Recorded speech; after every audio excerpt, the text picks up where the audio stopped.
السلام علیکم ورحمۃ اللہ تعالی وبرکاتہ۔ الحمد للہ الذی ابدع الافلاک والارضین والصلاة والسلام علی من کان نبیا وآدم بین الماء والطین وعلی آلہ واصحابہ اجمعین، اما بعد فاعوذ باللہ من الشیطان الرجیم، بسم اللہ الرحمن الرحیم۔ وَأَقِمِ الصَّلَاةَ لِذِكْرِي، صدق اللہ مولانا العظیم وصدق رسولہ النبی الامین المکین المتین الکریم، ونحن على ذلك لمن الشاہدین والشاکرین، والحمد للہ رب العالمین۔ آئیے نہایت ہی عقیدت و محبت کے ساتھ دونوں عالم کے مالک و مختار رحمت عالم نور مجسم صلی اللہ تعالی علیہ وسلم کی بارگاہ اقدس میں درود و سلام کا نذران عقیدت پیش کریں اور پڑھے بآواز بلند اللہم صلی علی سیدنا مولانا محمد بارک وسلم، صلاۃ و سلام علیک یا رسول اللہ صلی اللہ تعالی علیہ وسلم۔ ایک بار اور نبی اور آل نبی پر درود پڑھیں، صلی اللہ علی نبی الامی وآلہ صلی اللہ تعالی علیہ وسلم، صلاۃ و سلام علیک یا رسول اللہ صلی اللہ تعالی علیہ وسلم۔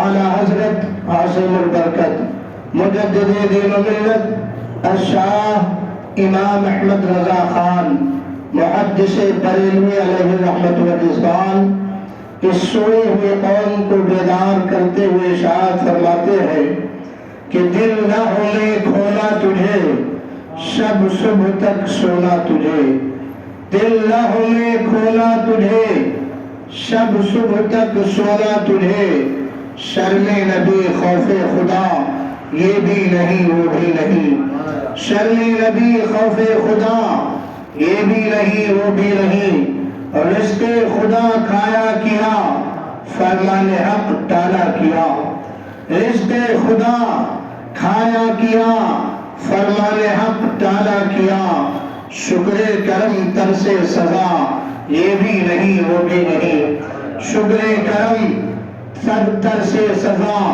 یہ بھی نہیں وہ بھی نہیں، اور سرور کون و مکان کی رہبری باقی رہی، سرور کون و مکان کی رہبری باقی رہی، چاند گرچہ چھپ گیا پر چاندنی باقی رہی۔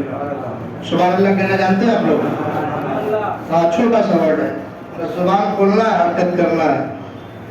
سرور کون و مکان کی رہبری باقی رہی، چاند گرچہ چھپ گیا پر چاندنی باقی رہی، اور زندگی بھر لوگ اوصاف نبی لکھتے رہے، زندگی بھر لوگ اوصاف نبی لکھتے رہے، آج تک لیکن قلم کی تشنگی باقی رہی، آج تک لیکن قلم کی تشنگی باقی رہی، اور بھی کچھ خوبصورت شہر آئے سامنے، اور بھی کچھ خوبصورت شہر آئے سامنے، پر مدینے کی جہاں میں برتری باقی رہی، پر مدینے کی جہاں میں برتری باقی رہی، اور گنبد خضرا جو دیکھائے نظر بھر کر جمیل۔ سبحان اللہ۔ جن لوگوں نے جب تک نہیں دیکھا ہے تو ان کی طلب کا عالم الگ ہوا کرتا ہے، اور جن لوگوں نے جا کے اپنی ماتھے کی نگاہوں سے گنبد خضرا کو دیکھ لیا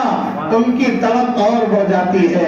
جب تک بکے نہ تھے تو کوئی پوچھتا نہ تھا، تم نے خرید کے مجھے انمول کر دیا ہے رسول اللہ۔ جب تک کوئی گنبد خضرا سامنے سے لائن نہیں دیکھتا ہے اس کی طلب کا عالم الگ ہوا کرتا ہے، اور جو جا کے گنبد خضرا کے سامنے کھڑے ہو کے میرے آقا کے روضے کی زیارت کرتا ہے اس کی طاقت بڑھ جاتی ہے۔ اگر اس کے دل میں نبی کی محبت ذرہ برابر بھی ہے تو آنسوؤں پہ وہ کنٹرول نہیں کر پاتا ہے، آنکھوں سے آنسو جاری ہو جاتے ہیں۔ یہ ہمارے قاسم بابا ابھی 3 دن پہلے ہی مدینہ شریف سے گنبد خضرا کی زیارت کر کے آئے ہیں۔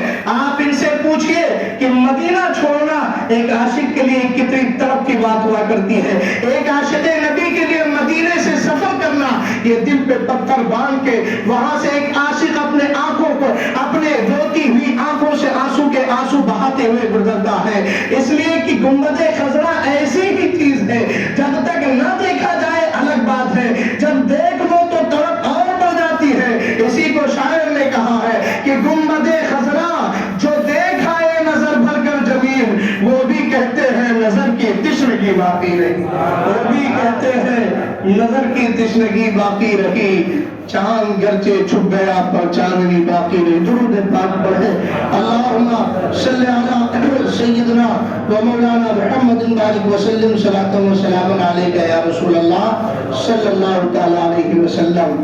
عزیزان ملت اسلامیہ، رمضان المبارک اور عید الفطر کے بعد یہ پہلا جمعہ ہے جس میں ہمیں آپ سے کچھ باتیں کرنی ہیں۔ رمضان کا مہینہ دیکھ کے ایک مسلمان کا دل باغ باغ ہو جاتا ہے، اور جیسے ہی رمضان کا عید کا چاند نکلتا ہے شیطان اپنے مشن پہ لگتا ہے اور ہمارے سنی مسلمان بھائیوں کا ہاتھ پکڑ پکڑ کے مسجد سے باہر لے جا کے بازاروں میں لگا دیا کرتا ہے۔ ورنہ جو انسان کے پاس رمضان المبارک میں اتنا ٹائم تھا کہ اذان ہونے سے پہلے مسجد میں پہنچ جاتا تھا اور اذان ہوتی تھی اس کے بعد سنت و نوافل، سنت پڑھنے کے بعد فرض کے انتظار میں بیٹھا رہتا تھا، فرض پڑھنے کے بعد کچھ دیر ذکر و تسبیح کر کے مسجد سے جایا کرتا تھا۔ آج اس مسلمان کے پاس اذان کے بعد جماعت کے وقت آنے کے لیے ٹائم نہیں ہے۔ کچھ تو ہے اس کے پیچھے، یا تو ہماری عبادت میں کمی رہ گئی، ہم نے صرف رمضان کو دکھانے کے لیے یوز کیا کہ لوگ یہ نہ کہیں کہ ارے کتنا بڑا نادان انسان ہے، رمضان میں بھی نماز نہیں پڑھتا ہے، کتنا بڑا بے شرم آدمی ہے کہ رمضان میں بھی نماز پڑھنے نہیں جاتا ہے۔ یا پھر اس کے پیچھے ہمارے عبادت کے پیچھے یہ ہوگا کہ ہم رمضان میں پڑھے لوگ نمازی کہیں گے۔ پیارے، رمضان اس لیے آیا تھا، میں نے بتایا تھا پروردگار عالم نے کہا تھا لعلکم تتقون، کہ میں نے تم پر روزے اس لیے فرض کیے ہیں تاکہ تم پرہیزگار متقی بن جاؤ۔ رمضان میں نماز پڑھ کے تم عادت بنا لو، پورے سال نمازی بن جاؤ۔ اگر رمضان میں تم نے چند نمازیں پڑھی اور اس کے بعد پھر صبح جمعہ کا انتظار کرنے لگے، سمجھ لینا تمہاری عبادتیں اس طرح مقبول نہیں ہوئی جس طرح ہونا چاہیے۔ ورنہ اگر مسلمان ایک مہینہ پابندی کے ساتھ نمازی پڑھ لے تو میرا وعدہ ہے کہ وہ پورے سال نماز کا پابند بن جائے گا۔ ایک مہینہ تم کہاں سے وقت لاتے ہو؟ رمضان المبارک میں کہاں سے تمہارے پاس وقت آتا ہے اور دیگر ایام میں تمہارے پاس وقت نہیں آتا ہے؟ رمضان کا آپ کی یہی مسجد ہوتی تھی، پانی ختم ہو جاتا وضو کرنے کے لیے، ٹنکی ہمارے خادم صاحب روزانہ 2 گھنٹہ موٹر چلا کے آپ کے وضو کے لیے انتظام کرتے تھے۔ ماشاءاللہ دل خوش ہوتا تھا کہ ہاں ہمارے محلے میں، ہمارے علاقے میں اتنے نمازی ہیں، ان کے لیے اور اچھا انتظام کیا جائے۔ لیکن یہ رمضان ختم ہوتے ہی مسجد میں انتظار کیا جا رہا ہے کہ 2 صف یا 3 صف نمازی ہو جائے۔ آخر وہ مسلمان کہاں چلا گیا؟ یاد رکھنا، مسلمان صرف تیرے اوپر نماز رمضان کے اندر فرض نہیں ہے بلکہ پورے سال نماز فرض ہے۔ رمضان میں پلس ہے، پلس پوائنٹ یہ ہے کہ رمضان میں تمہیں ثواب زیادہ دیا جاتا ہے، لیکن فرضیت سے کبھی انکار نہیں کیا جا سکتا۔ رمضان میں جس طرح نماز کا اگر کوئی انکار کرے گا تو کافر ہو جائے گا، اسی طرح غیر رمضان میں نماز کا انکار کرتا ہے وہ کافر ہو جائے گا۔ نماز کی فرضیت پہ کوئی فرق نہیں پڑتا ہے، اس لیے تمہیں نماز رمضان میں بھی پڑھنا ہے، غیر رمضان میں بھی پڑھنا ہے۔ ہاں، رمضان میں روزے کی حالت میں تمہیں نماز پڑھنا ہے، اب غیر رمضان میں اللہ نے تمہیں یہ بھی انعام عطا فرما دیا یا تمہیں وقت نکال کے صرف مسجد میں جا کے پہنچنا ہے، فرائض کو ادا کرنا ہے۔ یاد رکھنا مسلمانوں، صرف رمضان کی نمازیں تمہارے اوپر فرض نہیں کی گئی ہے بلکہ پورے سال کی نمازیں فرض کی گئی ہیں۔ آج میں بڑی کڑوی بات آپ کے سامنے کہہ دینا چاہتا ہوں کہ بے نمازی وہی لوگ ہوتے ہیں۔ ایک اسکول کے ٹیچر نے کسی سے بچے سے اپنے اسٹوڈنٹ سے سوال کیا تھا، بتاؤ بیٹا یہ لوگ نماز کیوں نہیں پڑھتے ہیں؟ نماز کون لوگ نہیں پڑھتے ہیں؟ ایک ننھا سا معصوم بچہ کھڑا ہوتا ہے، معصومیت بھری لہجے میں جواب دیتا ہے کہ نماز وہ لوگ نہیں پڑھتے جو مر چکے ہیں۔ اب آپ بتائیے، آپ مر گئے ہیں یا آپ کا ضمیر مر گیا ہے تو بے نمازی نظر آ رہے ہیں؟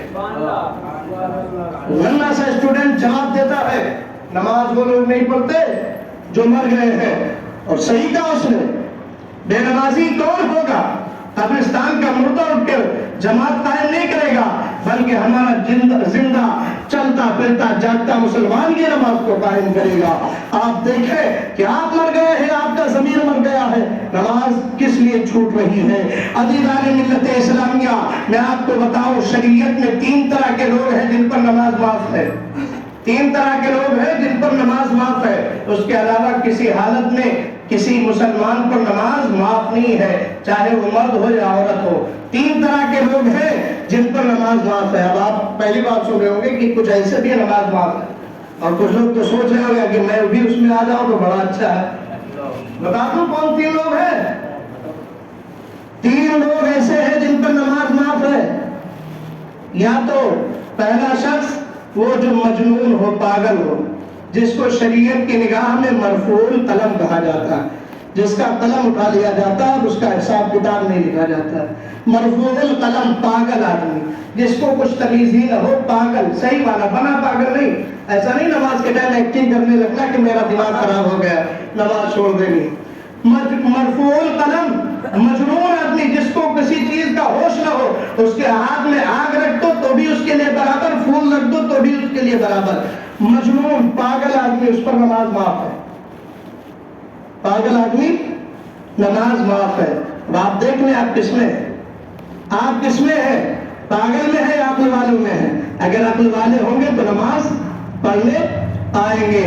دوسرا وہ شخص جس پر جو کوما میں چلا جائے، بے ہوشی کے عالم میں وقت دراز ہو جائے، 5-6 وقت سے زیادہ وہ کوما ہی میں رہے، جو کوما کی حالت میں ہے اس پر بھی نماز معاف ہے۔ اب آپ بتائیے آپ کس حالت میں؟ کوما کی حالت میں ہے؟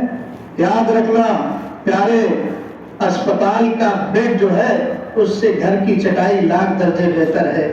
اسپتال کے ICU ہال میں AC میں لیٹنے سے بہتر ہے کہ اپنے گھر کی چٹائی پہ لیٹ کے اللہ کو راضی کر لے۔ تو آپ دیکھیں دوسرا شخص کون ہے؟ جو کوما میں چلا جائے، جس کو کچھ پتہ ہی نہیں ہو، کوما کی حالت کی نماز معاف ہے۔ آپ دیکھ لیں کس حالت۔ 2 چیز میں تو آپ نہیں آتے، تیسری چیز آپ آئیں گے ہی نہیں اس میں۔ تیسری کون ہے؟ وہ عورتوں کے لیے ہے، حیض اور نفاس، یعنی پیریڈ جو مہینے میں آتا ہے عورت کو، اور اس کے بعد بچے کے پیدائش کے بعد کا جو 40 دن کا پیریڈ ہوتا ہے، ان دنوں کی نماز معاف ہوتی ہے۔ اب آپ اس کے علاوہ کوئی نہیں جس پر نماز معاف۔ اگر مسلمان عاقل بالغ ہے، اس کے علاوہ ان 3 چیزوں کے علاوہ اگر کوئی نماز چھوڑتا ہے وہ سخت گنہگار ہوتا ہے۔ اب میں نے یہ 3 چیزیں بتا دی، آپ دیکھ لینا، تنہائی میں جا کے بیٹھ لینا کہ آپ کا شمار کس میں ہے۔ تو آپ اپنے آپ کو پاگل سمجھتے ہو تو آپ کی مرضی، آپ اپنے آپ کو کوما میں سمجھتے ہو تو آپ کی مرضی، تیسری آپ کی کیٹیگری سے نہیں ہے۔ تو پیارے، نماز کسی حالت میں معاف نہیں ہے۔ نماز رمضان میں جس طرح آپ کو پڑھنا ہے اسی طرح آپ کو غیر رمضان میں بھی پڑھنا ہے۔ فرائض کی یہ جو فرائض جو ہے، ہمارے نماز کی فرائض جو ہے، ان کے ہر حال میں ادائیگی ضروری ہے۔ آپ دیکھیں رمضان نماز وہ ہے جس کے لیے اللہ تبارک و تعالیٰ نے قرآن کریم میں بے شمار جگہ کہا ہے۔ میں نے آج یہ ٹاپک، یہ موضوع اسی لیے لیا ہے کہ میں دیکھ رہا ہوں جیسے عید ختم ہوئی مسجد خالی ہو گئی۔ مسلمان، تجھے مسجد خالی کرنے کی ضرورت نہیں ہے۔ مسلمان، تجھے مسجد سے اے مسلمان، تجھے اپنی عبادت و ریاضت میں مشغول رہنا ہے۔ نماز صرف تمہیں رمضان ختم ہوتے ہی تمہارے لیے روزے ختم ہوئے ہیں، رمضان نہیں ختم ہوا ہے۔ آج ہمارا عجیب معاملہ ہے، ہمارا عجیب معاملہ ہے، جب ہم کسی کو یاد کرتے ہیں تو ہم یا تو اس کے لیے ٹیلی فون کے ذریعے اس سے بات کرتے ہیں، یا جو ہمارے پاس اگر طاقت ہوتی ہے ہم جا کے اس سے ملاقات کر لیتے ہیں۔ لیکن پروردگار عالم نے ایک طریقہ بتا دیا، ایک راستہ بتا دیا، ایک طریقہ بتا دیا کہ اے میرے پیارے بندو، اگر تمہیں مجھے یاد کرنا ہے، ادھر دیکھیں، آپ لوگ ادھر دیکھیں، ادھر کیا دیکھ رہے ہیں؟ وہ لوگوں کا کام کرتے رہیں گے، درود پاک پر اللہ، مائنڈ ایک دم چینج ہو جاتا ہے ذہن۔ آپ لوگ ہمیں دیکھیں، ہم کہہ رہے ہیں درود پاک پر اللہم صلی علی سیدنا مولانا محمد بارک وسلم، صلاۃ و سلام علیک یا رسول اللہ صلی اللہ تعالی علیہ وسلم۔ عزیزان ملت اسلامیہ، آج اگر کسی سے ہمیں ملاقات کرنی ہو، کسی کی ہمیں یاد آ رہی ہو تو ہم کیا کرتے ہیں؟ یا تو ٹیلی فون کے ذریعے سے اس کو رابطہ کرتے ہیں، اور اگر ہماری پہنچ میں ہوتا ہے، ہمارے علاقے میں ہوتا ہے جہاں ہم جا کے اس سے مل سکتے ہیں، ملاقات جاتے ہیں, اپنی جو ہے طرف کو مٹاتے ہیں. لیکن اگر ہمیں اللہ کی یاد آ رہی ہو, اللہ سے اگر ہمیں ملاقات کرنی ہو, تو ہمیں کیا کرنا ہے؟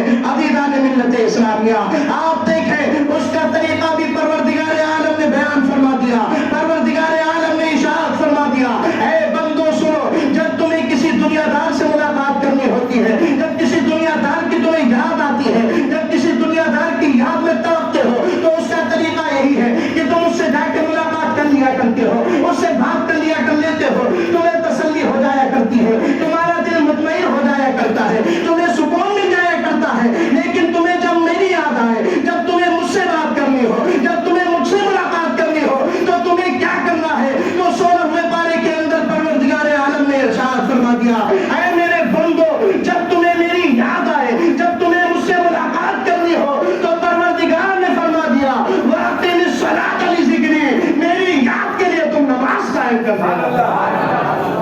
یہ پروردگار کہہ رہا ہے, جب تمہیں میری یاد آئے, جب تمہیں مجھ سے ملاقات کرنا ہو, تو کیا کرنا ہے؟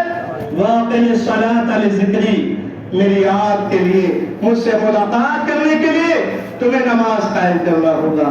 اور دوسری بات آپ کو سمجھا دوں کہ آج انسان جس سے محبت کرتا ہے, اس کو ہر طرح سے آرام پہنچانے کی کوشش کرتا ہے. مثال کے طور پر ہم اپنے ماں باپ سے محبت کرتے ہیں, ماں باپ نے جس چیز کا مطالبہ کر دیا, ہم ان کے سامنے اپنے سر کو جھکا کے ان کے سارے حکم کو ماننے کے لیے تیار ہوتے ہیں. ان کی خواہش کی تکمیل کے لیے ہم بھلے دقت و پریشانی برداشت کر لیتے ہیں, لیکن ہمارے ماں باپ کو تکلیف نہ پہنچے, اس لیے ہم دشواریوں کو برداشت کرتے ہیں. کیوں؟ صرف اس لیے نا کہ ہم اپنے ماں باپ سے محبت کرتے ہیں. اسی طرح ماں باپ اپنی اولاد سے محبت کرتے ہیں, اپنی اولاد کی تکلیف کے لیے, اپنی اولاد کے دکھ درد کو دور کرنے کے لیے ماں باپ دھکے کھا لیا کرتے ہیں, ماں باپ دوسروں کی باتیں سن لیا کرتے ہیں. کیوں؟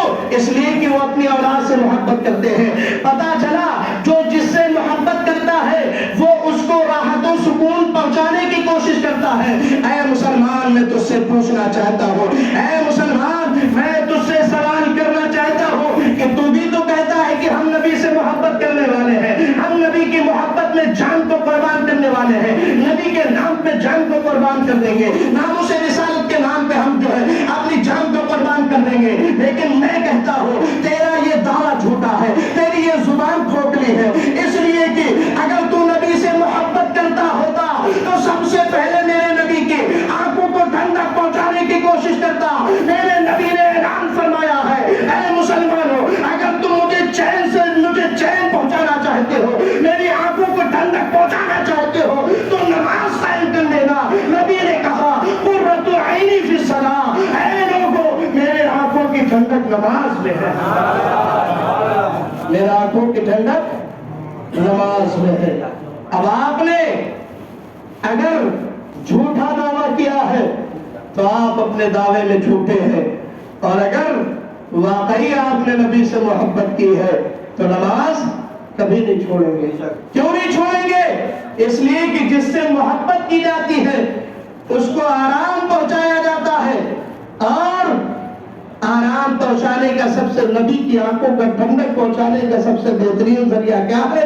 اور میرے آقا نے خود اعلان فرما دیا, قرۃ عینی فی الصلاۃ, میرے آنکھوں کی ٹھنڈک نماز میں ہے.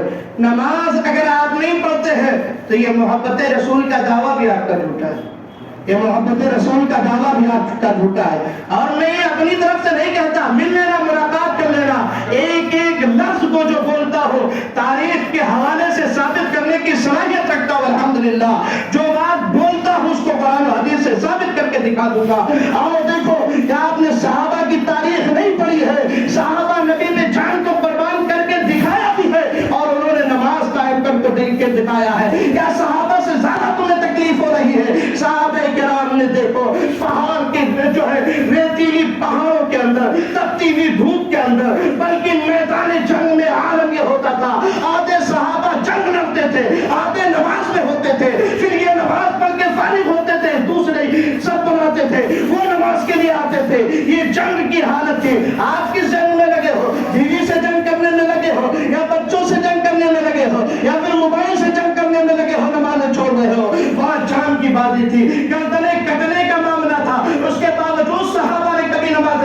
انہوں نے دکھایا نبی سے محبت یہ ہوا کرتی ہے. صرف جھوٹے دعویٰ نہ کرو. اگر تم نماز قائم نہیں کرتے ہو یاد رکھنا تمہارا محبت کا دعویٰ جھوٹا ہے.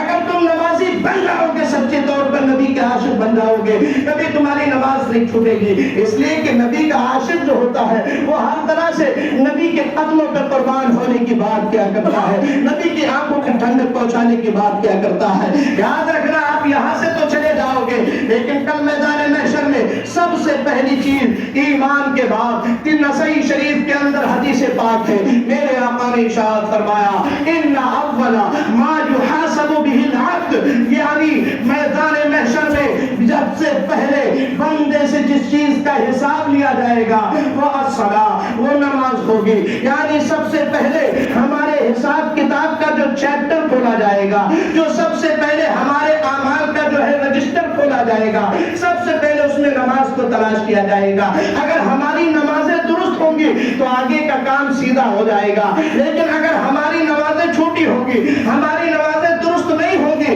وہیں پر ہماری گرفت ہو جائے گی, وہیں پر ہم پکڑ لیے جائیں گے. جب پہلی جگہ پکڑے گئے تو آخر تک ہمارا کام بگڑتا چلا جائے گا.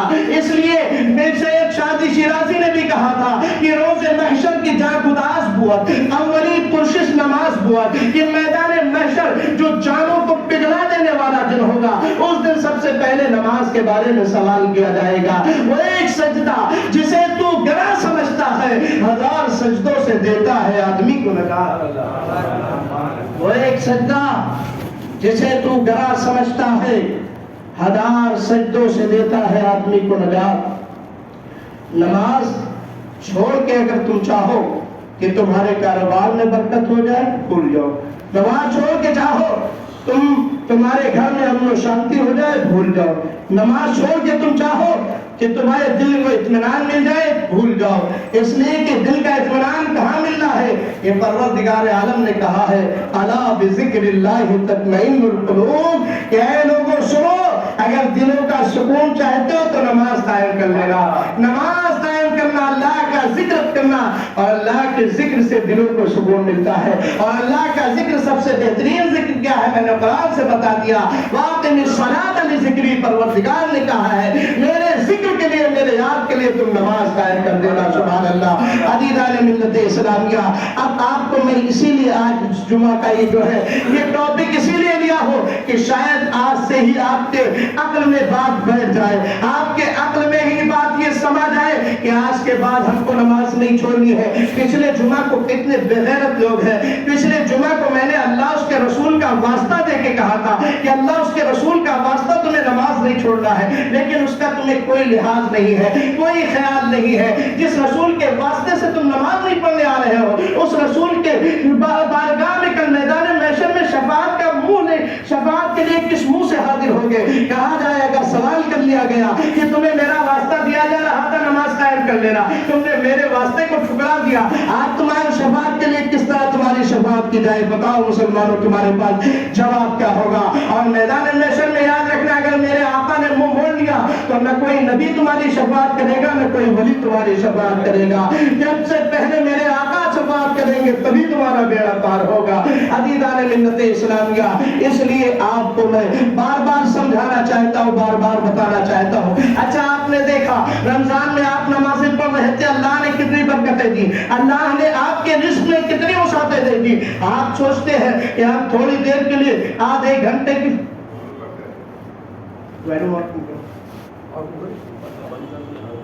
آپ سوچتے ہیں کہ ہم اپنا ٹائم نکال کے جائیں گے تو ہمارا دھندا کم ہو جائے گا.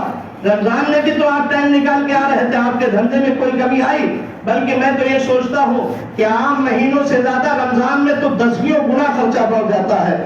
بچوں کا کپڑا, بیوی کا کپڑا, خود اپنا کپڑا, چپل, چوڑی وغیرہ وغیرہ, سارا انتظام اللہ کہاں سے کرتا ہے؟ اللہ اس لیے تمہارے رزق میں برکتیں بڑھا دیتا ہے کہ تم اپنا وقت چھوڑ کے اللہ کی عبادت کے لیے مسجد میں بھاگتے ہو. اللہ کو راضی کرنے کے لیے تم مسجدوں میں پہنچ جایا کرتے ہو, اللہ کو راضی کرنے کے لیے تم نمازی بن جاتے ہو, تو اللہ تبارک و تعالیٰ تمہاری رزق میں برکت عطا فرما دیتا ہے. آج بھی اگر آپ معمول بنا لیں کہ دنیا ادھر سے ادھر ہو جائے, نماز کا وقت ہو جائے گا, گا ہمیں نماز پڑھنا ہے، اللہ آپ کو اتنی برکتیں دے گا، اتنی برکتیں دے گا کہ آپ جو ہے آپ اس کا اندازہ بھی نہیں لگا سکتے۔ اور یہ بات بھی میں اپنی طرف سے نہیں کہہ رہا ہوں، 28واں پارہ اٹھا کے دیکھ لو، پروردگار عالم نے اعلان فرما دیا ہے وَمَن يَتَّقِ اللَّهَ يَجْعَل لَّهُ مَخْرَجًا وَيَرْزُقْهُ مِنْ حَيْثُ لَا يَحْتَسِبُ۔ کہ اللہ تبارک و تعالیٰ سے جو ڈرتا ہے اللہ اس کے لیے ایسا راستہ بنا دیتا ہے اور ایسی جگہ سے اسے رزق عطا فرماتا ہے کہ بندہ اس کا گمان بھی نہیں کر سکتا، ایسی جگہ سے بندہ اسے رزق عطا فرماتا ہے کہ اس کے بارے میں وہ سوچ بھی نہیں سکتا۔ اگر چاہتے ہو کہ رزق میں برکت ہو تو آپ کو نماز قائم کرنی ہوگی۔ یہ نماز بڑی بڑی مصیبتوں سے بچا لیا کرتی ہے۔ میں آپ کو بتاؤں، آپ نے طوفان نوح کے بارے میں سنا ہوگا، نہیں سنا؟ حضرت نوح علیہ السلام کی قوم بڑی شرکس تھی، انہوں نے بہت جو ہے حضرت نوح علیہ السلام کو ستایا۔ اب حضرت نوح علیہ السلام نے ایک دن پروردگار عالم کی بارگاہ میں ہاتھ اٹھا لیے اور کہا ہے پروردگار عالم یہ ہماری قوم بڑی شرکس اور بڑی ظالم ہے، تیرے فرامین پہ عمل نہیں کر رہی ہے، پروردگار عالم تو اسے عذاب میں گرفتار کر دیا۔ اللہ اکبر۔ ہر نبی مستجاب الدعوات ہوتا ہے، یعنی اس کی دعا کبھی رد نہیں ہوتی، دعا قبول کی جاتی ہے۔ حضرت نوح علیہ السلام نے دعا کی، پروردگار عالم نے دعا کو قبول فرما لیا، اور اس کے بعد پروردگار عالم نے ارشاد فرمایا نوح جو تمہارے ماننے والے لوگ ہیں نا، جو تمہارے چاہنے والے، تم پر ایمان لانے والے لوگ ہیں، ایک کشتی بناؤ جلدی سے، اس کشتی پہ اپنے ماننے والوں کو سوار کر کے تم نکل جانا، اور میں ایسا سیلاب بھیجوں گا کہ پوری تباہی، پوری آبادی ختم ہو جائے گی، پوری آبادی تباہ و برباد ہو جائے گی۔ حضرت نوح علیہ السلام نے جلدی سے اپنی ایک کشتی تیار کی اور اپنے ماننے والوں کو اس کو قریب لے گئے، اور جانے سے پہلے ایک بڑھیا تھی ان کی آبادی میں جو حضرت نوح علیہ السلام پر ایمان بھی لائی تھی اور ان سے بڑی محبت بھی کرتی تھی۔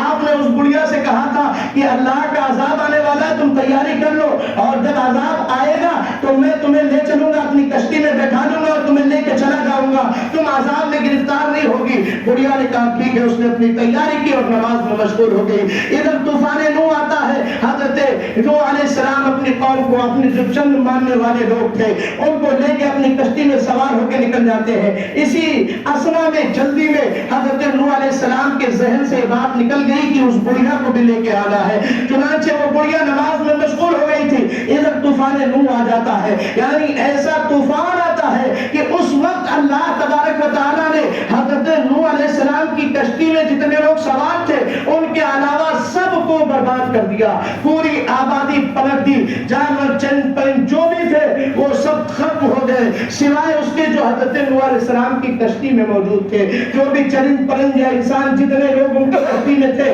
بس وہی بچے تھے۔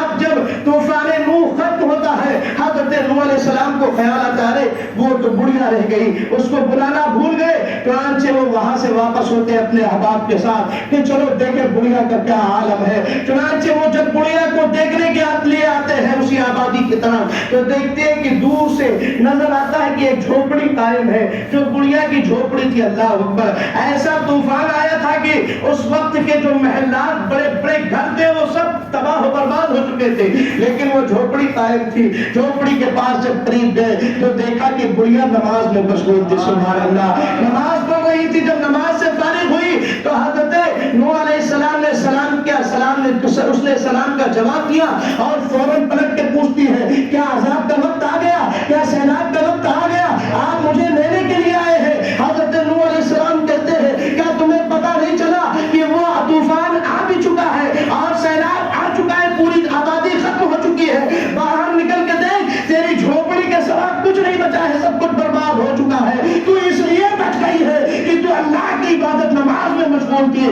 پتہ چلا کہ اگر بندہ نمازی بن جائے تو دنیا کا کوئی بھی طوفان آ جائے اسے کبھی برباد نہیں۔ طوفان نوح جس نے اتنی تباہی مچائی تھی وہ طوفان بھی ایک نمازی بڑھیا کی جھوپڑی کو کوئی تکلیف نہیں پہنچاتا ہے۔ اگر چاہتے ہو تمہارے گھر سلامت رہے، چاہتے ہو تمہاری اولاد فرما بردار بنے، چاہتے ہو تمہارے گھر میں برکتیں ہو تو نمازی بن جاؤ۔ ان مسجدوں کو ویران نہ کرو، ان مسجدوں کے در و دیوار جو ہے تمہارے لیے دعائیں کرتے ہیں۔ آپ کو میں بتاؤں، آپ بہت زیادہ بھوکے ہو اور اگر آپ کو کوئی کھانا کھلا دے ایسے بھوک کی شدت میں تو آپ اس کے لیے کیا کریں گے؟ دعائیں دیں گے نا کہ کھانے کے بعد مرنا پھرنا شروع کر دیں۔